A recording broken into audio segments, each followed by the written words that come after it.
Master? Is it alright if I go to the library and do some research? Sure. I'll take care of our little friend here. Whoa. Let's just take a look at that one more time, shall we?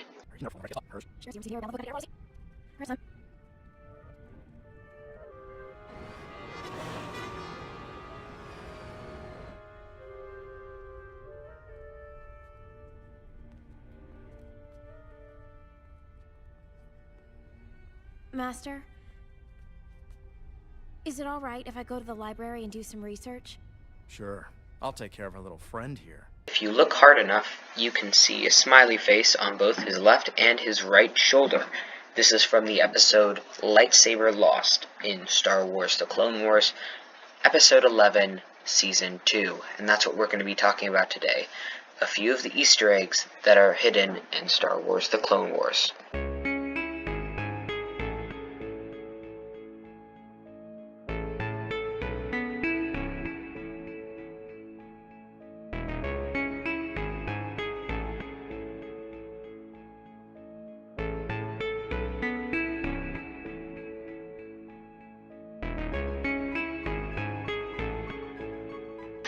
What I'm about to say, a lot of you probably aren't going to know, but Grand Admiral Thrawn, an incredibly important Imperial Admiral in the late and post-Empire eras, is actually part of the Clone Wars. He met Anakin, and this is all canon, on the planet of Batuu, where they ended up discovering a separatist factory in that sector. They engaged in a plan that would take down the entire facility, but they actually ended up hindering the entire planet's economy and making the entire planet hate them. Thrawn later deduced that it would be better for them to have just left the planet alone and let the separatists waste their money than to have gone in the first place, and that he actually made a miscalculation. Both Anakin and Thrawn went away from this experience really respecting the other, and Thrawn and Anakin both spoke highly of the other in their encounters with their superiors to talk about what had transpired on the planet of Batuu.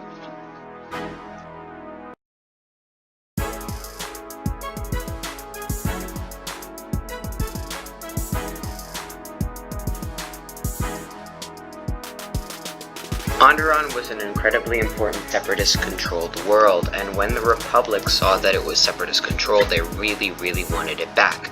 So what they did is they trained native rebels in military combat used by the Republic. Now, if this sounds familiar, that's because it happened in real life too. During the Cold War, the United States government sent agents across the seas to train members of Saddam Hussein and Osama bin Laden's forces to rise up against their local governments, which were Soviet-controlled. When the puppet regimes were finally destroyed, those militant groups that they trained eventually turned against the US in, of course, the big hunt for the Al-Qaeda leader, Osama bin Laden. This happens in Star Wars as well. After the Republic is destroyed and the Empire takes its place, the rebels that were once trained by the Republic took up arms against the Empire and began destroying a lot of their Kyber crystal shipments. These forces are, of course, Saw Gerrera's partisans. Saw Gerrera, the man that you saw in Rogue One, is the same leader as the man that you see early in the Clone Wars. Now, in the Clone Wars, he of course didn't have much military experience, but after the clones taught him what he needed to be able to act swiftly and very well in guerrilla warfare tactics, he was able to overwhelm even large Imperial forces later on in his fight against the government that took up the reins of the government that trained him.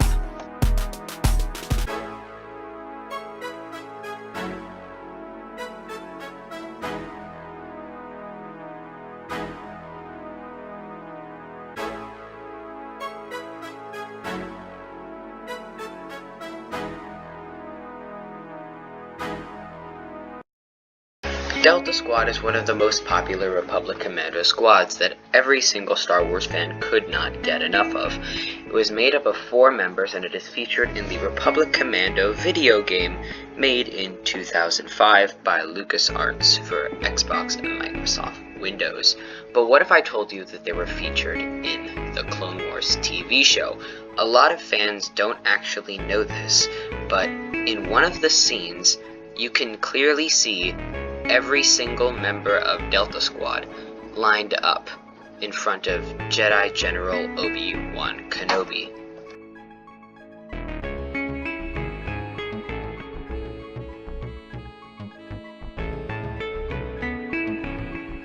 I hope you liked this video, and I know that I said earlier in the video that this is a video about Easter eggs in the Clone Wars, but probably should have said this at the beginning.